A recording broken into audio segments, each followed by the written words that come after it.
questão agora é a 103 do teu caderno de Ciências da Natureza, Master Enem, foi o quinto, hein?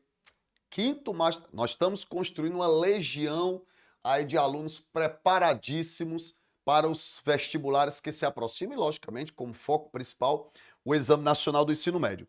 Está na tela a questão 103.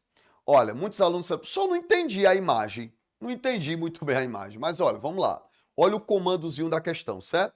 Ele diz, para que uma relação como a registrada aconteça, é necessário que ocorra. Pessoal, o que está acontecendo aí, ó?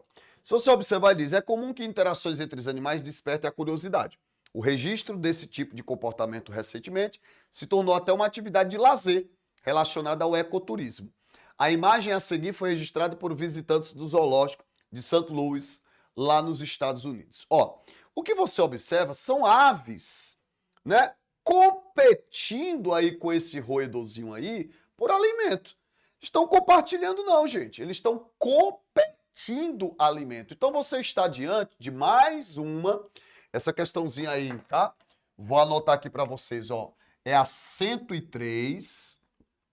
Então nós tivemos duas questões nesse nosso material que envolve ecologia, tá? Essa é a questão de número 103. Mais uma questão de ecologia. Agora o conteúdo se repete.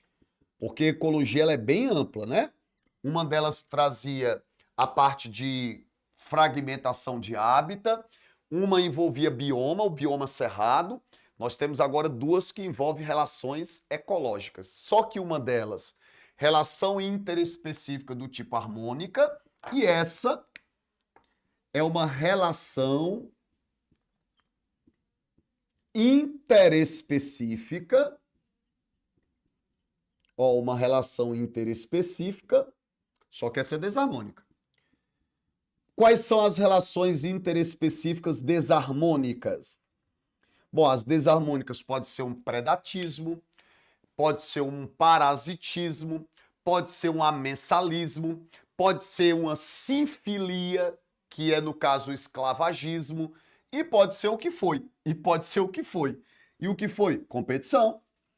Meus queridos, as competições são relações que podem tanto acontecer ao nível intra-específico, como as competições elas podem ser o quê? Inter. Essa competição aí é interespecífica, né? Trata-se de espécies diferentes competindo. Detalhe, todas as vezes que nós temos uma competição é porque há sobreposição de nicho, tá? Para que haja esse processo, nós temos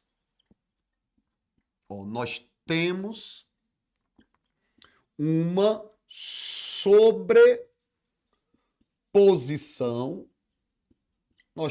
sobreposição, de nichos.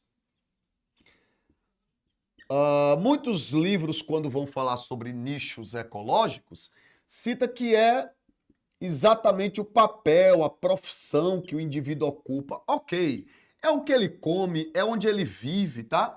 Então, quando os nichos de espécies diferentes se sobrepõem, os indivíduos competem. Eles podem competir pelo espaço, eles podem competir pelo alimento, tá? E aí vem mais um detalhe do tio Lázaro aqui para vocês. Somente quando as competições ocorrem entre espécies diferentes, certo? Entre espécies diferentes, é que nessa competição se diz, ó, pode ocorrer princípio de exclusão competitiva de Gauss. Várias são as questões de vestibulares que falam sobre o princípio de Gauss. Ô Lázaro, o que seria o princípio de Gauss? Ou princípio de exclusão competitiva de Gauss? Gente, o princípio de Gauss ou princípio de exclusão competitiva de Gauss é quando ocorre duas espécies diferentes competindo e a sobreposição de nicho é muito severa. Se eu tiver uma sobreposição de nicho muito severa, aí pode ser que uma das espécies acabe não sobrevivendo e não se perpetuando.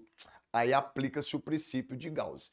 Não é o caso, porque não é obrigatório sempre eu ter princípio de Gauss. Tranquilidade?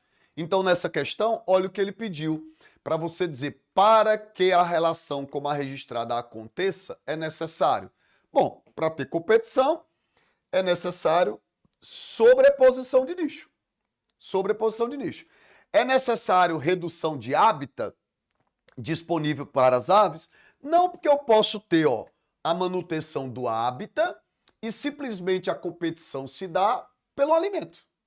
Entendeu? Então não é obrigatório para que isso aconteça, para que uma relação dessa ocorra, não é necessariamente obrigatório uma redução de hábitat. Eu posso ter simplesmente, porque assim, o princípio de competição, ele está baseado numa das grandes ideias neomalthusianas de Charles Darwin, que é nós sabemos que os recursos ofertados pelo ambiente são limitados. Então, assim, mesmo que eu não tenha uma redução de hábitat, os recursos se limitam. É o alimento, é o espaço, então vai haver competição entre as espécies. O que ele registrou aí foram aves competindo com o roedor por um tipo de alimento. Sobreposição de nicho. Ah, tem que ter uma intensificação da pressão seletiva sobre as aves. Não precisa ter uma intensificação. Repito, só preciso que os nichos estejam o quê? Sobrepostos. Aumento da população de aves. Tudo isso pode acarretar numa competição, mas o que ele pede é para que ocorra. Para que ocorra, eu só preciso que os nichos se sobreponham. Portanto, não precisa ter diversificação de hábitat, aumento de população. Não, eu preciso que haja entre as espécies, porque essa competição aí é interespecífica, que os seus nichos se sobreponham. Portanto, a nossa questão de número 103, uma questãozinha que fala sobre relações ecológicas, só que agora desarmônicas e entre espécies diferentes, com sobreposição de nicho, onde, quando há o princípio de Gauss, significa dizer que duas espécies em competição severa não coexistem, mas só quando há o quê? Princípio de Gauss. Essas aí estão coexistindo. O gabarito da questão 103 foi o item C de coração.